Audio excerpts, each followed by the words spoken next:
heal his scars, and say these wounds. Old men forget, yet all shall be forgotten.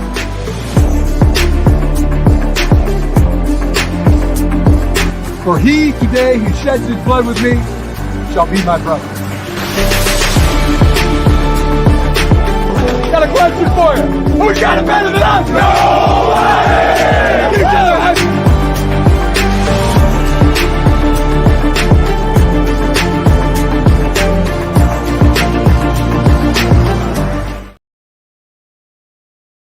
Welcome to the Big House, CFB Nation. How are you? I'm Andy. We're back again with another episode, so let's get right into it. Coaching staff is finalized. Lou Esposito from Western Michigan is now the defensive lines coach for the Michigan Wolverines. He was the defensive coordinator at Western Michigan from 2017 to 2023. He did take over at Memphis to be the co-defensive coordinator this year, but when this opportunity came open, he jumped at it. Now, Esposito is a great hire. He is someone that has developed and recruited guys. Now, he was the one that brought Braden Fisk to Western Michigan and also Andre Carter. The defense is in good hands. Absolutely love it. The coaching staff looks great top to bottom. And I'm excited for the future of this program. At one point, I was a little concerned, didn't know what was going to happen, but I won't lie. Now that the dust has settled, this coaching staff looks tremendous. They have a good combination of recruiters, developers, and just all around good coaches. I really like it. And speaking of coaches, Tony Alford is at it again. Michigan has gotten a lot of the top running back prospects in for official visits. We saw top 10 running back Jordan Davison come in for an official visit. 4-star Marquise Davis came in. Class of 26, #1 ranked running back Savion Hitter came in for a visit. We also saw this past weekend some high-profile guys such as wide receiver Taz Williams.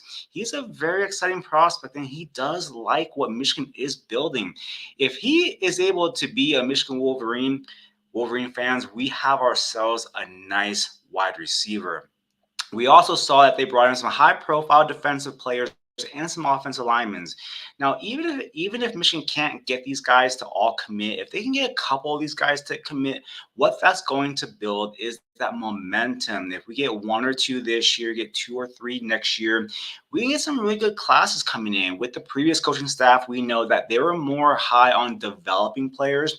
This coaching staff, if they can get the recruits that are a little bit better and they can develop them like the previous staff, it could be something to watch. Now, let's go on some camp news. We saw some buzz with tight end Martin Klein. Now, he is originally from Germany, and Colson Loveland went out of his way to kind of talk him up. The coaching staff also talked him up. He's been someone that took some time adjusting to the game coming from Germany, but the game appears to slow down for him now. You kind of see his traits coming through.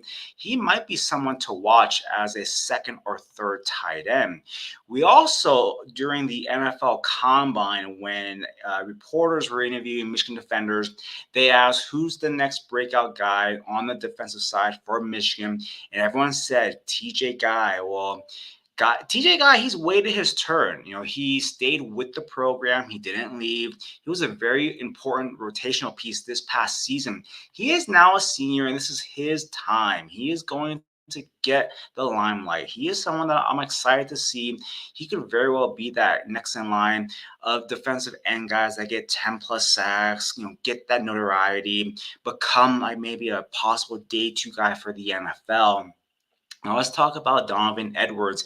He feels more comfortable in his skin. I have never seen this guy be so comfortable talking to the media. I've never seen him be so open, be so just be more of a leader. We haven't seen that. Just with Blake Corum there, it felt as if he knew Blake Corum was the guy, and he kind of had to play that second fiddle.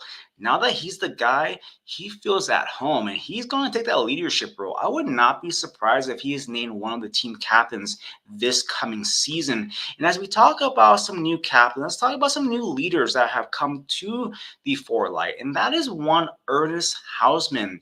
Now, he was mentioned as someone who was stepping up as a leader. He is a very impactful linebacker in his 2 years so far. He had 54 tackles and a sack as a true freshman. This past season had 46 tackles, was a very key part in the rotation. He has become a vocal leader, and that's something that I really do like. Now, he has every chance to be that next leader in line for the position.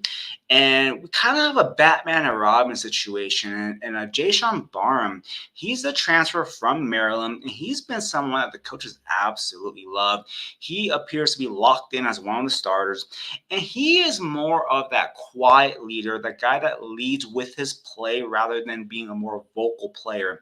This duo could be very fun next year. Now, early on when we talked about training camp starting, one of the positions I wanted to see was the cornerback 2 position and how that would unfold. We have 2 guys battling for one spot. That is DJ Waller and Jair Hill. Now, both have looked very good in spring, and the coaches have talked up both guys. Now, both guys are long and athletic, and whoever wins will get ample opportunities because no one's throwing to Will Johnson. The issue, I think, while it's fun for this battle to watch, my thing is, does the guy that lose leave? And here's my thought process. DJ Waller, I feel, has the upper hand. He's played in more games last season, but Jair Hill was the better recruit. He has the better pedigree. He has the more instinctive nature to his game that I like, but I don't think he's ready yet. So if Waller beats him out, does Jair Hill stay within the program? Does he trust the process? Does he wait his turn and wait for Will Johnson to leave and then becomes the starter? Or does he look to leave in the portal? That's one thing that I will be looking for. Now, Waller, he has a more filled out frame. He's 6'3", 202 pounds. Hill is more on the leaner side. This past season, he was a red shirt. He is 6'2", 181 pounds. When you watch both of them play, they're similar, but they're different, if that makes any sense. Waller is that more physical, bruising kind of a cornerback that kind of puts his weight on a receiver, whereas Hill is going to use his length to kind of win with leverages, win kind of during the play of the game. He'll do the tip passes, deflect passes. So while their mold is similar, their play style is very different. So with Wink Martindale wanting to be more aggressive, I think in the long run, Hill could be a better player because he has that more of an instinct as a natural defender, whereas Waller's just that physical beast. So I want to see how this unfolds. I would not be surprised if they don't name a starter, just so that no one enters the portal and they kind of prolong that battle and get both guys to stay within the program. Now, the nickel spot is one position that is not up for grabs. Cornerback Jaden McBurrows, he's locked down that position. He will be taking over that nickel spot, and that's going to be pretty exciting. Now, we also saw some news about front forward depth. I mentioned last time we were on that I wanted to see the NASCAR package for the Giants when they won the Super Bowl, and I want to see some depth there. Well, some guys were mentioned. Inu Etta, he is 6'5", 295 pounds. The aforementioned TJ guy. He played 21 games over the past 2 seasons. Both guys are going to be asked to step up. So this is going to be something that is going to be interesting for that depth and see what goes on with the program. And also what was announced is the spring game is on April 20th. The Maize and Blue game will be televised on Big Fox for everyone to see. Now, we've reached to the point where we are talking about our profile segment. The first player profile that we are talking about is the freshman player profile of the day, defensive lineman Ted Hammond. He is 6'4", 265 pounds, a 3-star in the composites, rated as high as defensive lineman 31 and as low as defensive lineman number 53. He averages out to be defensive lineman 42, and we know with the Wolverines, they will give them a year. We just talked about the defensive linemen. They have some depth. I wouldn't be surprised if if he's more of that special teamers, kind of get in when there's a blowout and possibly preserve that redshirt by not playing more than 4 games. Early on this season, Michigan does have some easy games. They have Fresno State and Arkansas State. I can see him making some plays in those games, kind of get his feet wet and more of preparation for 2025, as he'll get a full year into the strength and conditioning program and be a rotational piece next year. Now, the next man up profile of the day is defensive lineman Inu Eda. He was part of the 2023 recruiting class. He came in at Michigan at 220 pounds, and he's now listed at 295 pounds. My man ate a 5th grader this past year. Eda was a 4-star in the composites, a top 150 recruit. He averaged out to be the 15th ranked defensive lineman in that class.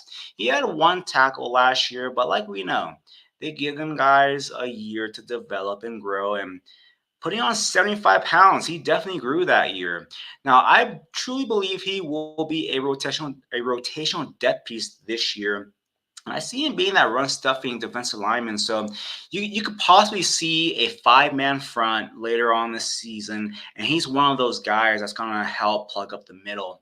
And that leads to our returning player profile of the day. And that is going to be safety Makari Page. He is 6'4", 208 pounds. Makari Page is going to be leaned on in that safety spot. He is the one safety spot that is guaranteed for this coming season. He has back-to-back 41 tackle seasons. Will Johnson has talked him up during spring practices. You know, he stated that he's had a few interceptions at every practice, not 1 or 2, but a few in every practice.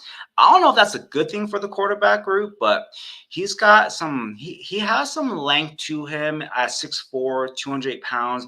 I do like what he brings to the secondary, and that does kind of take a blow to the other safety spot where the other spot, whoever it is, even if it's not at the program right now, they won't have to be asked to do much, as Makari Page should be the lead guy.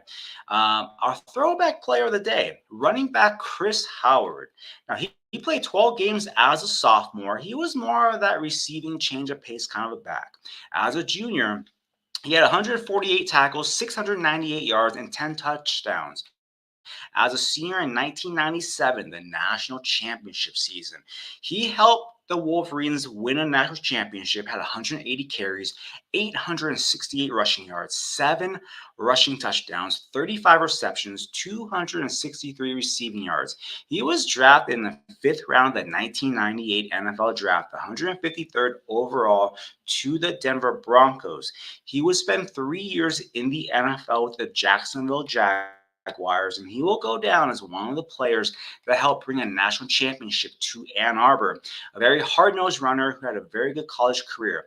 What is Chris Howard doing nowadays? He has his very own podcast. He is part of the Podcast One Network, and he hosts a show that's called Plugged In with Chris Howard. He is our throwback player of the day. In conclusion, I want to thank you for tuning into another episode of Welcome to the Big House. A special thank you to Dwight Peebles for the intro, my man Nino Brown for producing me, and the entire CFB Nation family. And until next week, who's got it better than the CFB Nation?